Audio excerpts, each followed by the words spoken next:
Tchaikovsky is a fascinating study for anybody who's interested in correlating the composer with the music. Both because a lot of his music has an autobiographical dimension and because he's a very interesting and elusive character.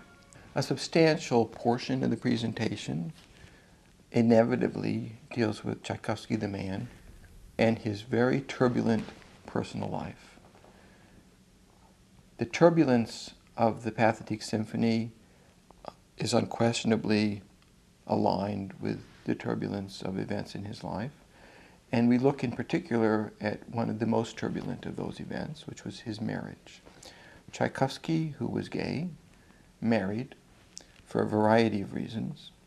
He was seeking respectability for himself and his family. And the marriage was a disaster. And this disaster was so acute that he actually fled Russia and never again saw his wife.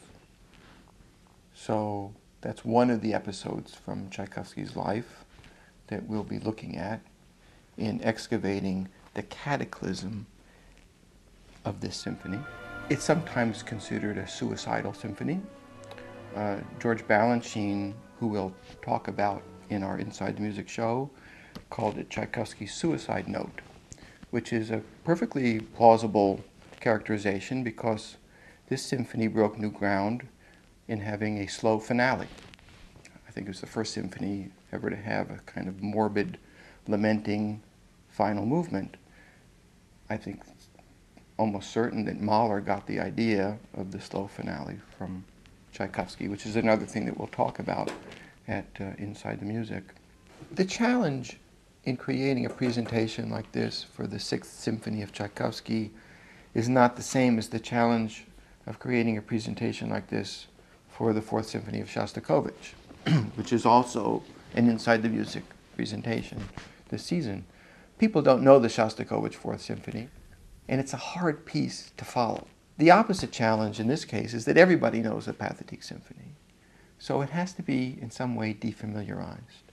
It has to be presented in some way with a perspective so fresh or so startling or even so shocking that we have to think about it again. That's what we're trying to achieve. In what may have been an indiscreet moment, Tchaikovsky, who would normally not divulge the stories of his symphonies, told Nadezhda von Meck the story, the program for the Fourth Symphony. It's an amazing insight into Tchaikovsky the composer because you can see in an instant how eloquently he was able to translate his feelings and events from his life into musical expression. So there are many ingredients in our show other than myself. The orchestra will play excerpts not only from the Sixth Symphony but from the Fourth Symphony, and we'll have an actor who will read letters.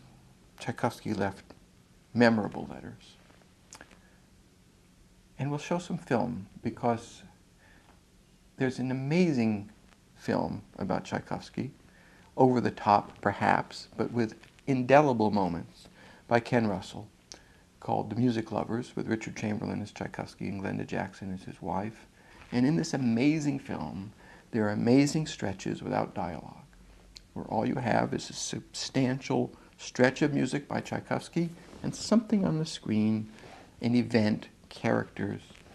In every instance, I would say, very creatively and unusually aligned with the music. So we're going to show an extensive clip from The Music Lovers with live music, which has probably never been done before. We'll also have occasion to look at George Balanchine's Adagio Lamentoso, a ballet which was only performed once as the finale to his Tchaikovsky Festival in 1981. The Adagio Lamentoso, the last movement of the Pathetique Symphony, was a work of inordinate importance to Balanchine.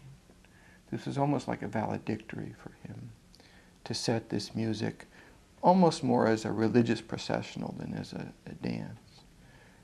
A film exists of that one performance. It's very dark and grainy, and there would be no point in showing it. But by culling photographs from that ballet and playing the very end of Tchaikovsky's symphony, I think we can glean not only the power of Balanchine's choreography, but the power of this symphony as it was experienced by George Balanchine.